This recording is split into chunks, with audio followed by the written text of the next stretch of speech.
जय हिंद दोस्तों। मैं आज आप लोग के सामने बहुत ही इम्पोर्टेंट एनालिसिस लेकर आया हूं। मैं आप लोग को बताने वाला हूं कि आप कैसे, जैसा कि आपने थंबनेल में पढ़ा है कि आप 15 सवाल बना के क्या क्लास 10 के बोर्ड के एग्जाम में 5 नंबर हासिल कर सकते हैं। ये बिल्कुल संभव है। मैं आपको अपने एनालिसिस के माध्यम से बता दूंगा कि आप कैसे ला सकते हैं। साथ ही साथ और एक इंपॉर्टेंट बात बताना चाहूंगा कि जो सही समय पर सही मेहनत करता है, यानी सही डायरेक्शन में वर्क करता है, वही अपने लाइफ में भी आगे बढ़ता है। यानी यदि आप क्लास 10 के स्टूडेंट हो और आपका बोर्ड जो है सामने है, 23 से आपका एग्जाम स्टार्ट होने वाला है, तो आपके लिए यह सबसे अच्छा समय है। जैसे कि कबीर दास भी बोल कर गए हैं कि आछे दिन पाछे गए, गुरु से किया न हेत, अब पछताए होत क्या, चिड़िया चुग गई खेत। यानी कहने का मतलब है कि यदि आप सही समय पर, अगर आप सही तरीके, सही डायरेक्शन में मेहनत नहीं करते हैं तो फिर आप पूरी तरह से लाइफ में फेल हो सकते हैं। देखिए, मैथ को ना बहुत ज्यादा रटने की जरूरत नहीं है। आपको मैथ का एनालिसिस करके कि हम कौन कौन सा चैप्टर, कौन कौन से सवाल करके अपने स्कोर को अच्छे से अच्छे ला सकते हैं, इसके ऊपर मैंने एनालिसिस किया हूं। तो सबसे पहले थोड़ा सा मैं अपने बारे में बता दूं। देखिए, मेरा नाम जयप्रकाश चौधरी है और मैं पिछले 2 सालों से वेस्ट बंगाल गवर्नमेंट में एक गवर्नमेंट टीचर के रूप में कार्य कर रहा हूं। मेरे को पढ़ाने का बहुत सालों का एक्सपीरियंस रहा है। पिछले 15 सालों से मैं क्लास 10 को पढ़ाया और हाल फिलहाल पिछले 2 सालों से मैं गवर्नमेंट टीचर के रूप में वेस्ट बंगाल गवर्नमेंट में काम कर रहा हूं। कि मेरे को जो इतने साल के एक्सपीरियंस है, क्यों ना मैं आप लोग को शेयर करूं।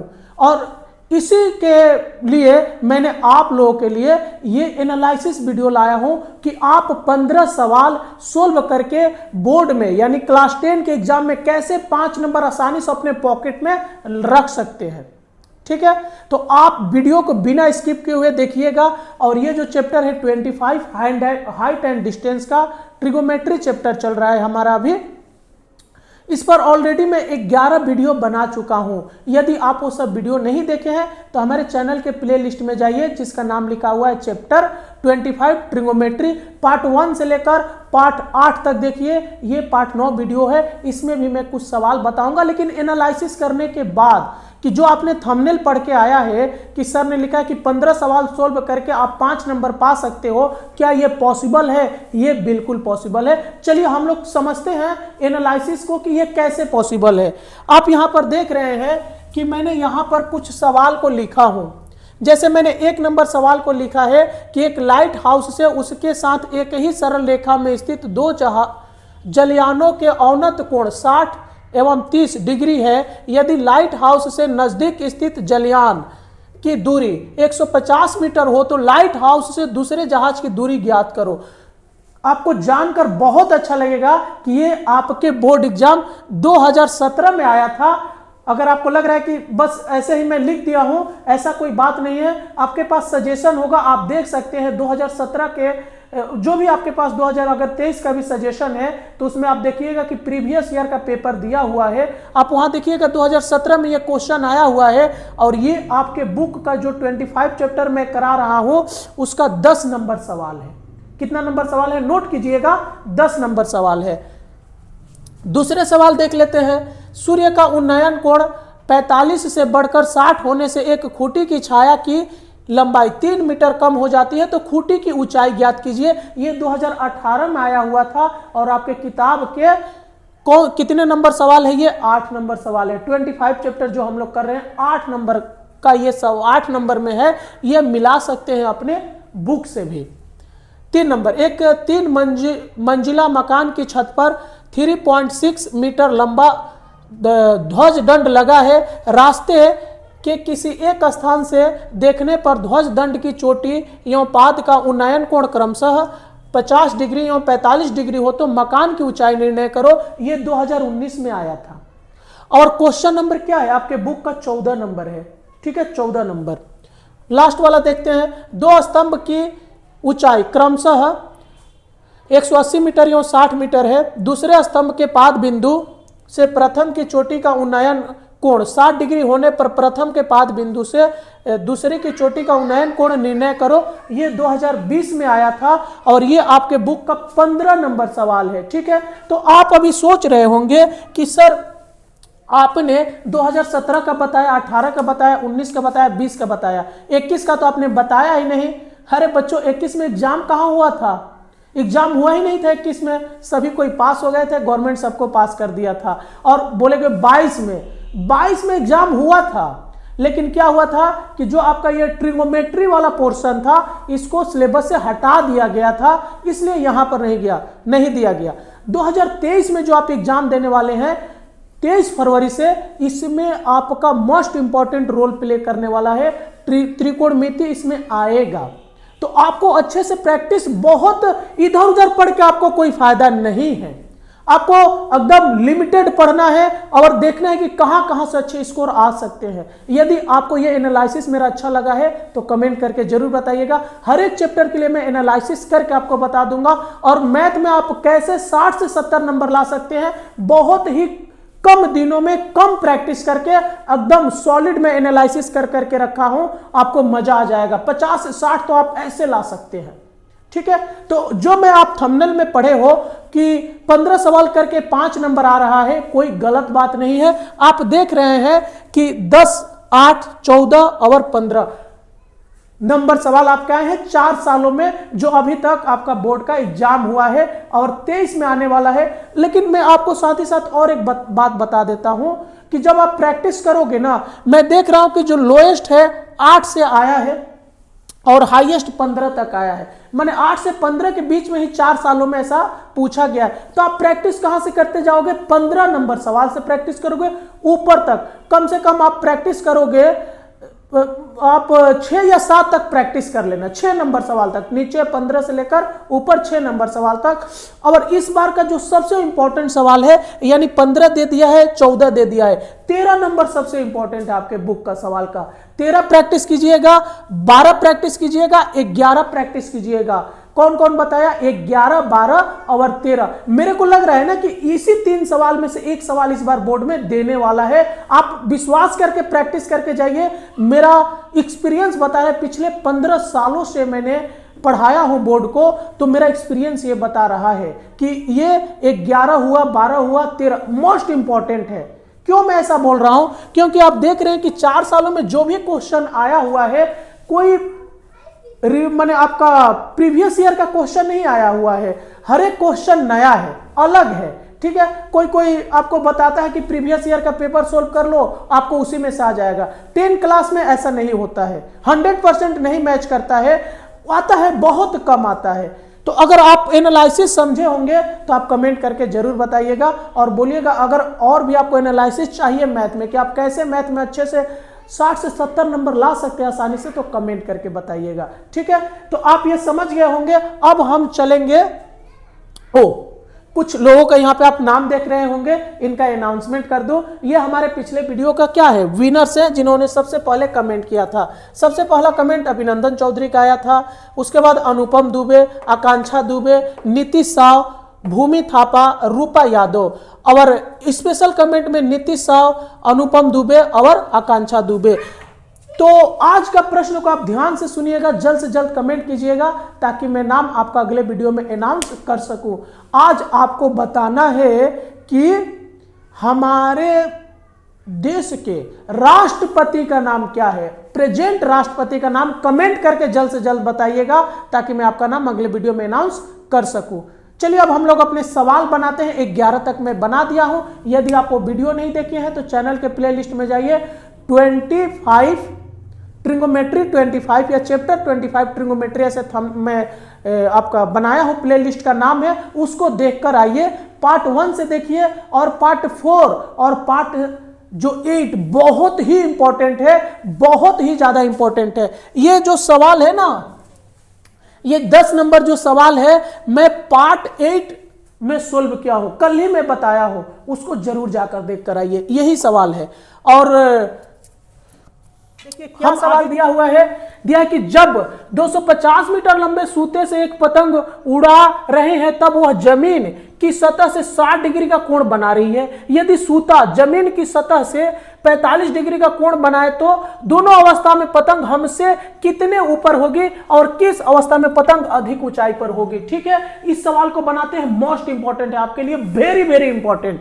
चलिए कैसे करते हैं। सबसे पहले 60 डिग्री पे पतंग उड़ रही थी, इसका एक फिगर हम ड्रॉ कर लेते हैं इधर। ठीक है, इस पर मैंने एक फिगर बना लिया यहां पर। ओके, नाम दे दिया ABC। ठीक है, और यहां पर 45 डिग्री पर भी पतंग उड़ी है एक बार, तो इसके लिए भी ऐसे फिगर हम बना लेते हैं। ये हो गया आपका 45 डिग्री वाला फिगर। देख रहे हैं कि थोड़ा सा नीचे है 60 डिग्री से, यानी ये 60 डिग्री पर उड़ रही थी ये पूरा, और ये 45 डिग्री पे उड़ रही थी। इसका नाम मैंने डी दे दिया और इसका नाम क्या दे दिया, ई। अब जो जो काम किए हैं नीचे में लिख लेते हैं, जल्द से जल्द बनाते हैं इसको। लिखा कि ए बी और यहां से ए और बी और ए और डी, पतंग की सूता की लंबाई है। पतंग की सूते की क्या है, लंबाई है। ठीक है, जब पतंग जमीन से 60 डिग्री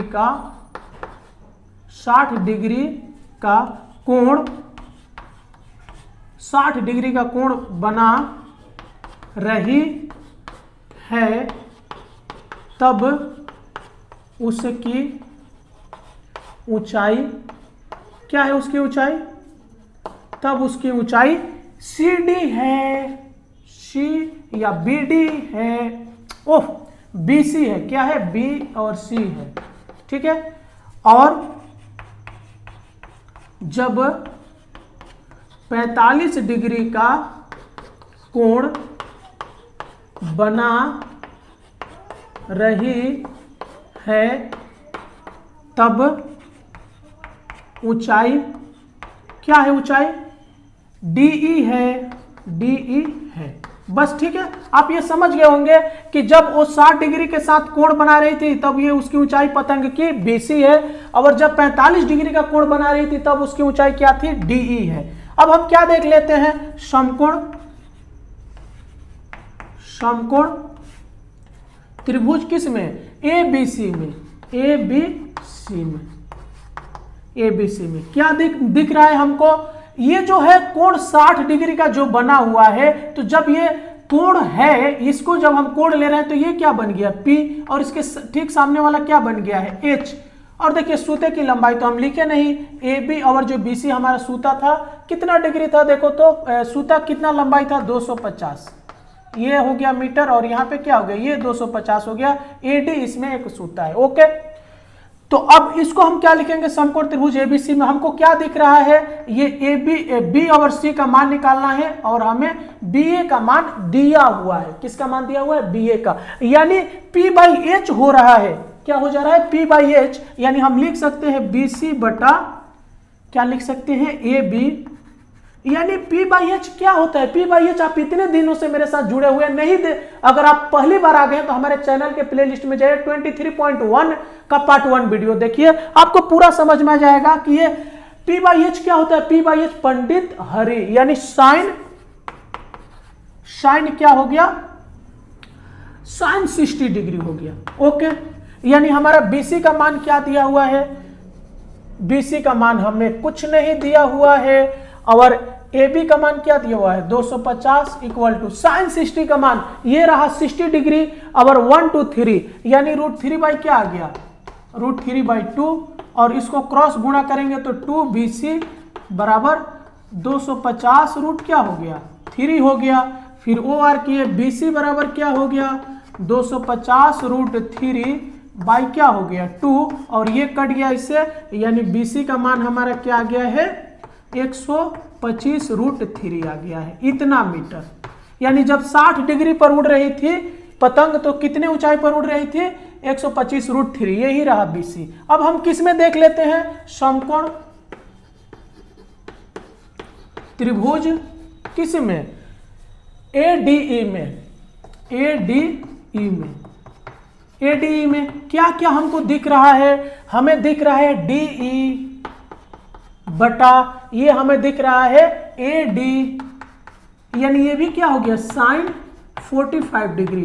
जैसे ये 60 डिग्री का है सेम टू सेम, जब ये कोण है तो ये क्या बन गया P और ये H, और P बाई H क्या होता है साइन, तो साइन 45, यानी हमें D का मान तो पता नहीं है, DE हमें निकालना है, AD का मान कितना है 250 बराबर साइन 45 का मान ये रहा 45 1 2। यदि आप नहीं समझ पा रहे तो हमारे चैनल के प्लेलिस्ट में जाइए, 23.2 का पार्ट 1 वीडियो देखिए, काफी अच्छा व्यूज जा रहा है उसका, वहां से आपको बिल्कुल क्लियर अंगुलियों पे मान निकाल लीजिएगा साइन का 10 का 45 40 60 डिग्री जो भी मान है आपका, ये क्या हो जाएगा, इसका मान आ गया 1/√2 आ गया। तो ये क्रॉस गुणा होकर क्या आ गया, इसको गुणा कीजिएगा ऐसे तो हमारा क्या आ गया √2 DE बराबर कितना हो गया 250। अब इसको यहां पे कर लेते हैं OR, तो हमारा DE बराबर कितना हो गया, DE बराबर 250 बटा √2। अब √2 को नीचे से हमें हटा देना है, तो DE बराबर हमारा कितना हो गया 250 √2 गुणे √2 बटा √2, ठीक है। अब ये ऊपर ऊपर गुणा होकर क्या हो जाएगा, DE बराबर 250 √2, दिख पा रहा है ना आपको, हाँ, बटा क्या हो गया 2, और ये इससे कटा यानी OR, DE बराबर कितना आ गया 125 रूट कितना हो गया 2 हो गया। अब देखिए जब पतंग 45 डिग्री का कोण बना रही थी तो कितने ऊंचाई पर उड़ रही थी 125 √2 में, ठीक है। तो दोनों अवस्था में किस अवस्था में पतंग हमसे ज्यादा ऊंचाई पर उड़ रही थी, जब वो देखिए यहां पर 60 डिग्री में कितना आया है, 60 डिग्री में आया है हमारा यहां पर इतने ऊंचाई पर उड़ रही थी 125 √3, और जब 45 डिग्री पर उड़ रही थी तो कितने ऊंचाई पर उड़ रही थी 125 √2। अब आप तो डिसाइड कर ही लिए होंगे ना कि यहाँ पे √3 है और यहाँ पे क्या है √2 है, तो √3 बड़ा होता है कि √2, √3 बड़ा होता है। तो आप कैसे आप आंसर लिख सकते हैं कि जब पतंग 60 डिग्री की ऊंचाई पर उड़ रही थी तब अधिक ऊंचाई पर उड़ रही थी, ठीक है। तो यही हमारा दो, एक ये आंसर हो गया, एक हमारा ये आंसर हो गया, और जो मैंने अभी बोला कि 60 डिग्री पे पतंग जब उड़ रही थी तो हमसे ऊंचा उड़ रही थी, एक ये आंसर हो गया। और इस वीडियो में बस इतना ही, मिलते हैं अगले वीडियो में। जय हिंद।